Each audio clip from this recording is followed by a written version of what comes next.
On the first day of the 2015 Norway Chess tournament, everyone travelled to the beautiful Florifjæra island, about 20 minutes by boat away from Stavanger, on the west coast of Norway. It is a small paradise full of flowers, trees, plants and even fruits and vegetables.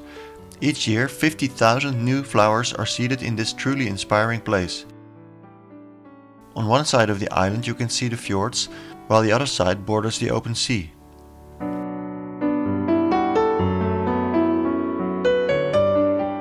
Among the VIPs who arrived at the island was none other than 13th world champion Garry Kasparov. Earlier on the day he had opened the Grand Chess Tour.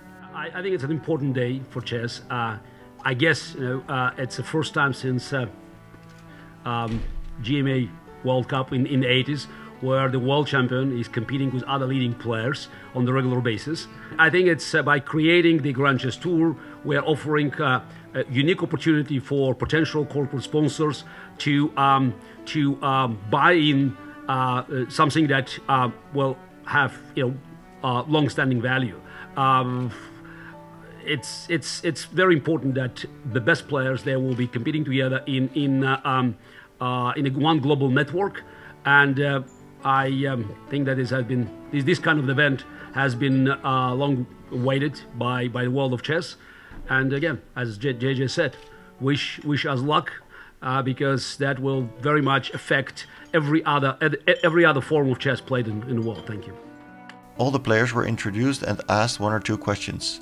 Here's Dutch GM Anish Giri. Do you have some specific thoughts about your game against Magnus?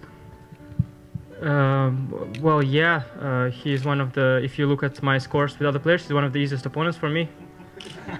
So that's not the problem, but all the others are big. The others are going to be tough. Yes, yes. You said last year that he didn't respect your authority, and what do you say about him now?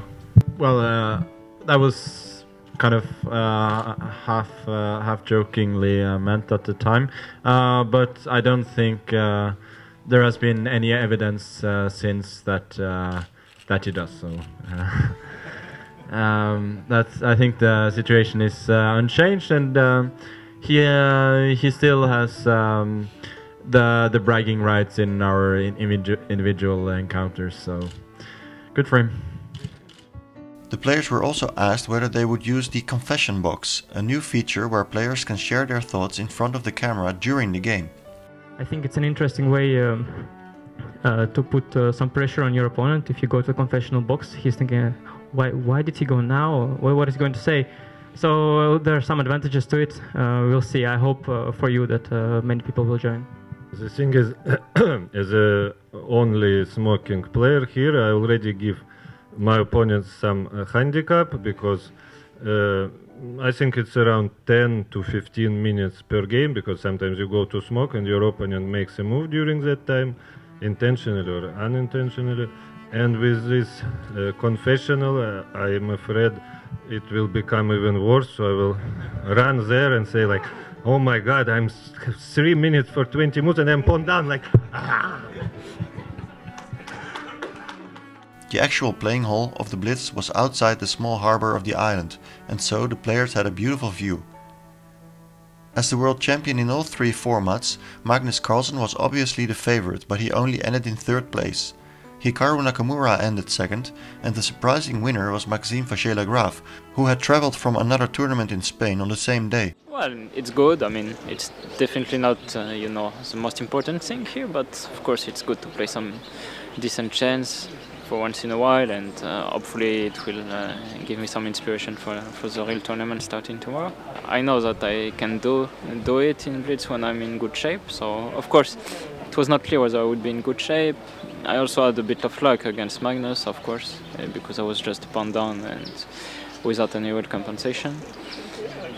But then, yeah, things went well for me from the start. I mean, I won the first 3 games, and so it gives a lot of confidence. And well, in general, I'm satisfied with the way I did today. I mean, I felt like the games where I played well, with the exception of the Maxime game, the results were pretty bad somehow.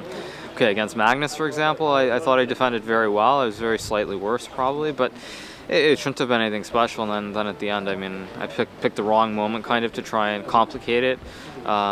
which I think was kind of the story of my tournament for the most part in the games I lost. Okay, against Sasha as well. I mean, I complicated at the wrong moment, and I ended up losing that one as well. Because he just found the right moves, and I mean, outplayed me, frankly. So that was sort of the bad ones. I mean, even the games I won, there were good moments and bad moments. The game against Levon, I think, was the most critical. I think I should have just been slightly better in pressing, probably, but then somehow I let it get completely out of control, and I was probably very fortunate to win. But that's Blitz. So I mean, there was good and bad. I mean, probably the game against Maxime was my best by far, because I just played. It was very smooth from start to finish. But very up and down, and in a field like this, of course. I mean, things are going to happen. You're not going to win every game. It's not going to be smooth. So, just pretty happy that I got the extra white.